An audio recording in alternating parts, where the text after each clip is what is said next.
I bet you women would like to know what men are really thinking. The truth, the honest truth of what men are really thinking. Because I can tell you. Would you like to know? All right, I'll tell you. Nothing. Hello, folks. It's Mitch Boyle, Triple Double Sports Cards, specializing in vintage basketball. And today, with apologies to Tariq and Christine, we do flip and flop. Meaning I got some cards back from PSA graded, and some of them going to be able to flip at a pretty good price, and a bunch of others, it's just big old flops that weren't worth the price that it cost to grade. So, yeah, it's not necessarily the greatest thing in the world, somewhat, but anyway, let's start right off. The first two that you're going to take a look at, I'll maximize the screen here so we can get a better look. Get rid of that guy. There we go. So I don't know where your eyes are drawn to, but of course I'm going to delta this and go to the bad news, which is the minimum size required on not one, not two, yes, 3 out of 4 of these Kareem Abdul-Jabbar cards. I couldn't get graded because they didn't meet the minimum size, which is interesting because I put all 3 of these up against this one that I got a 9, and I did get a couple of 8s as well. So half of them didn't get graded and the other 3 did. And I've got some other ones out there too, so we'll see how that goes. But they fit. You lay one over the other and they're exactly the same dimension. So I don't know what the problem is, but it's very disappointing. I sound like Seinfeld. What's going on with my cards?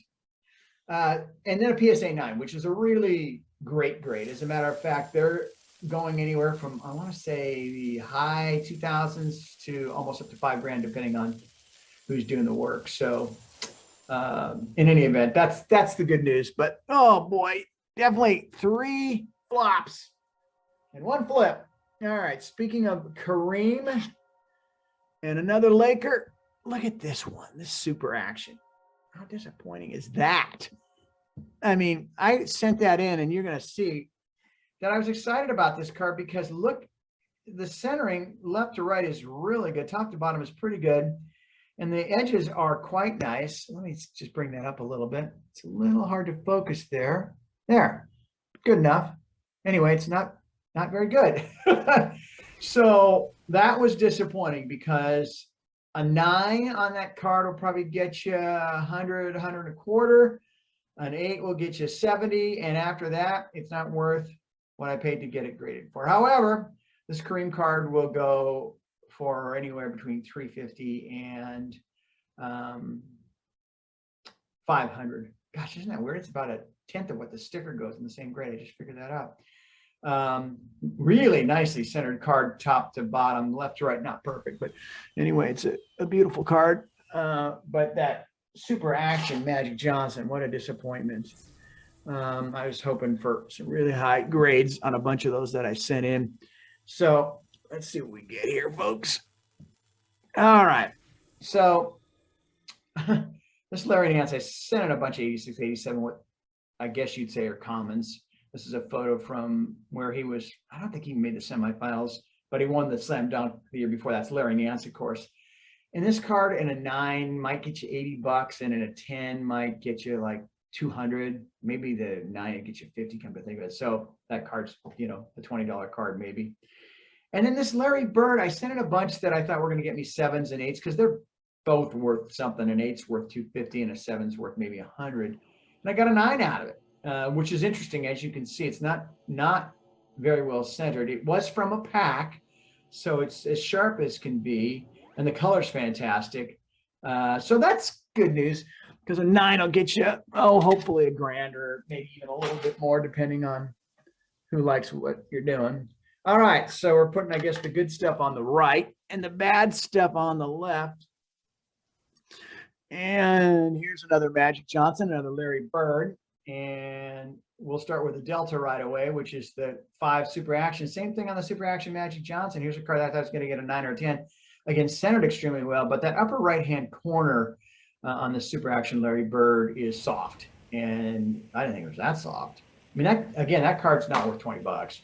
However, the Magic Johnson in a 9 is probably similar to Kareem, probably and I'm guessing here, $300 to $600 range. It might even be worth a little bit more. So, a real flop with the Larry Bird, but I will be able to flip that Magic for a decent price. All right, Mitch Boyle, Triple Double Sports Cards. We've got a few more of these, probably 7 other pair, maybe 8. Here was a nice little treat. And then something that was super disappointing. So what a flop on the Pete Maravich. In a 9, that's going to get you $1.25. A 10 will get you a ton. This thing, look at how well it's centered. And I thought the corners were really super sharp as well. Let's take a zoom here. Yeah, see that? Anyway, got an 8, so it's worth $30 or something. But the Dominique, maximize that a little bit, is in perfect shape. It really is, top to bottom, left to right, 4 sharp corners, and the back, I already looked at it, is perfectly centered. This is, as you know, some 10s, because there is some variables on centering, like it can be 45, 55 on a 10 or something like I think I recall. But that one is really nice. That'll probably get you, I don't know, 150, 250, somewhere in there. All right. So what are we going to do here with our flip and our flop? This Dennis Rodman, by the way, 2 of the top 10 best rebounders of all time. I don't think you can argue with that. The Rodman card, I thought I'd get an 8 on that, but I guess the centering's terrible. A 9 will get you $1.50 to 2. An 8 will get you 80, and a 7 will get you a poke in the eye with a sharp stick, as my dad used to say. And the Moses Malone, this was a surprise. I knew it was well centered, but you never know about these cards because it's a random situation, especially with this 1975 Topps. But I did get an 8, and that's going to go anywhere from 350 to 500 as well. This one, because this card is as hard to get centered as any card. I've got probably 10 of these guys, and this is the nicest one I have. It's way better centered than most of the 8s I've seen. So flop for Rodman, which, by the way, he was pretty good at flopping, as I recall. And then we're going to be able to flip that Malone for a decent price. Nothing special, but not too bad. All right. So I like these 2 for a flip and flop comparison, because my argument here will be, if I were able to cover these up, which one should get which grade, and shouldn't they be inverted? All right, so here we go. I'm going to zoom in both of these just so we can get a little bit better look. And let me get rid of that. There we go. I'll move that little square over. Let me see if I can get rid of that altogether. Nope. Wants to hold on to something for focus, I guess. Which one should be the 9? And which one should be the 6? The corners on the Dumars are razor. The centering left to right is perfect. And the centering top to bottom is about as good as it could get. So, and didn't have any other issues in terms of surface or edges.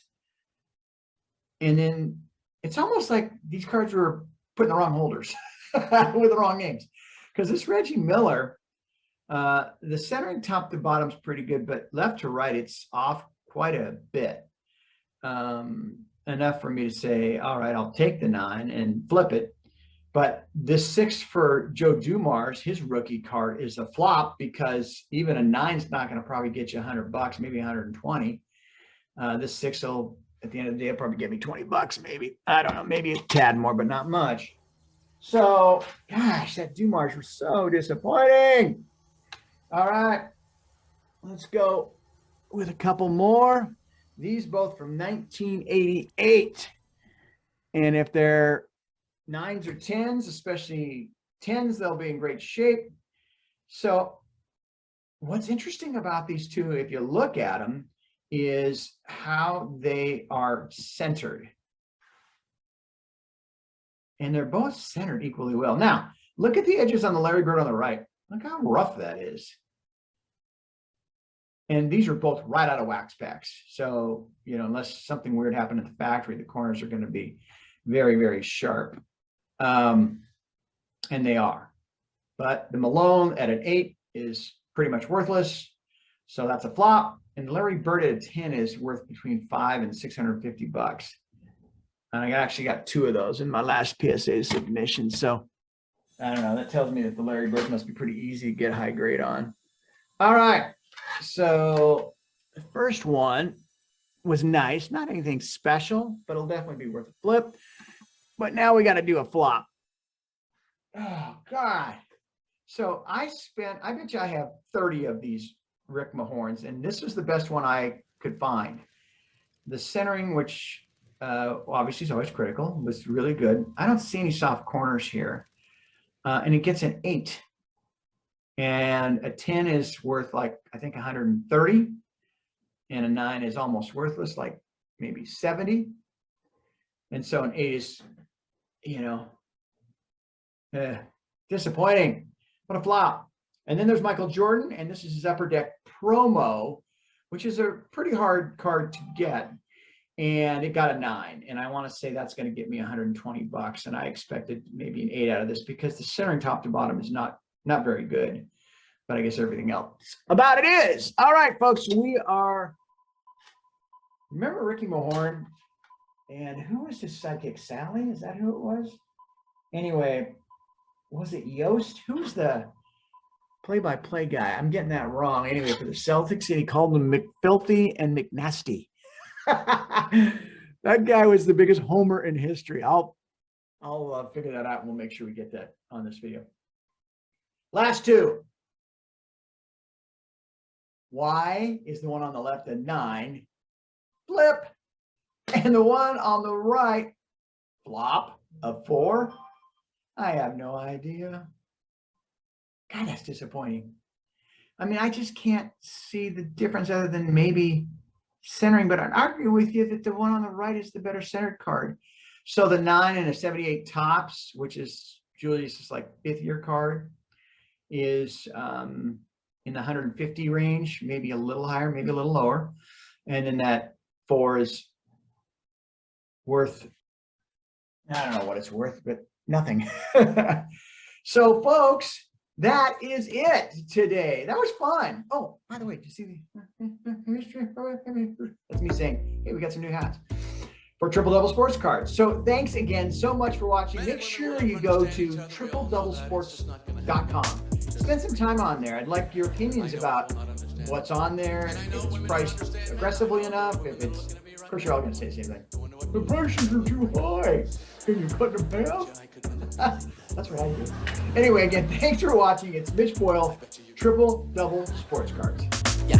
Confidence is a funny little thing. It used to be big till this bitch riddled me. Silly o' me, reading between the wings, thinking I know what she thinks as she sinks her teeth into my pink. Spitting venom like I'm spitting ink. Hello? Poison control? Do you supply shrinks? Hell no? Okay, bye. I guess I'll just lie in bed waiting to die. Need to get some shut eye. My eyes are getting red. Got sheep to count cause it's gone over my head. Worry in bed, torment to shreds. This sword and torments my butter and bread. Cause once again, I read too much into it. Is she really this cold or just Inuit? Last week she grabbed thighs and loved to giggle. This week she acts shy but rubs her nipples. So I can't get out